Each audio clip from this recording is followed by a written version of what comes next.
Good evening everyone, Marcy from Dragon's Treasure Hoard.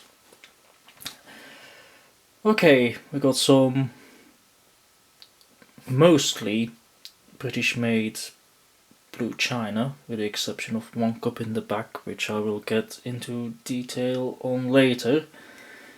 But what's special about this is recovered from a shipwreck, namely the Avalanche, which was bound for New Zealand and went down on the 11th of September 1877. Apparently they set out in quite bad weather, and with a navigation error they managed to run ahead of another ship, which then crashed into it, damaging it so badly it sank in a matter of minutes, with the loss of all but 3 men that were on deck and managed to get onto the ship that crashed into them. Of the 97 on board, only 3 survived, the 3 being mentioned being on that ship, that managed to jump on the other ship, sorry.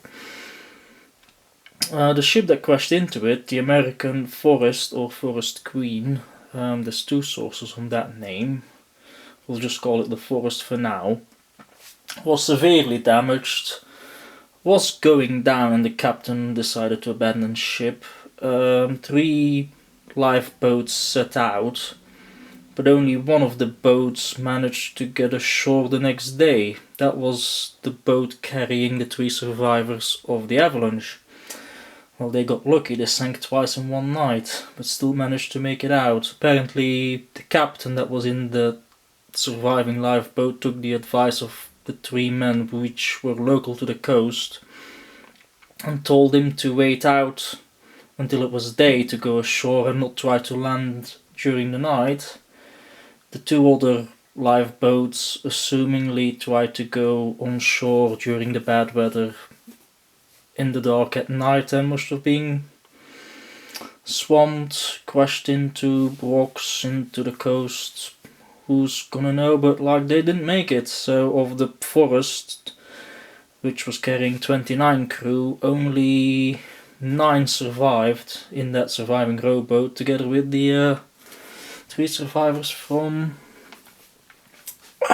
the Avalanche. The wreck was I'm not sure if it was discovered in 1984, I believe, but they did a dive on it, and I'm assuming that this stuff was brought up in the 80s. Now, I'm gonna start off with one. This one marks Svenska Lloyd. It's got a very faded stamp on it, Karlskrona. It's actually in the best condition. I think that's Swedish bone china. Company was short-lived for about 10 years in the 1870s when it got taken over. I know the name was revived with a new company in the 1960s, but not the same Svenska Lloyd. The cargo consisted mostly of china and porcelain on the Avalanche, and I'm assuming that most of these, this one sadly is in a burst condition, it's quite cracked, still in one piece but quite cracked. None of the English pieces are marked. I don't know if that was deliberate and if they were gonna put something on it in New Zealand. Now most of these show signs of having been underwater for quite a long time. I read one description describing the wreck as being recognizable due to the account of champagne bottles lying around it, so they must have had like quite a good time. I don't think you would ship champagne from the UK to New Zealand. That was probably for the passengers on board.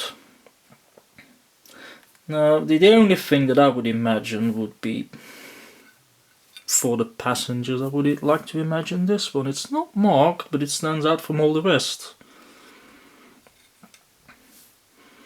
Cargo that was meant for New Zealand and never made it there. Now I am gonna try and keep the egg cups together. The 3 mugs and the candlestick holder will be sold separately. I also got the option for jewellery, I think. Is that what it's for? I would assume so. Now I'm gonna post the video Sunday evening today. I'm not gonna list the items yet, that will be for tomorrow if I've got the time. Or Tuesday by the latest. But it will come up for sale. Thank you if you enjoyed that bit of history, and have a good evening.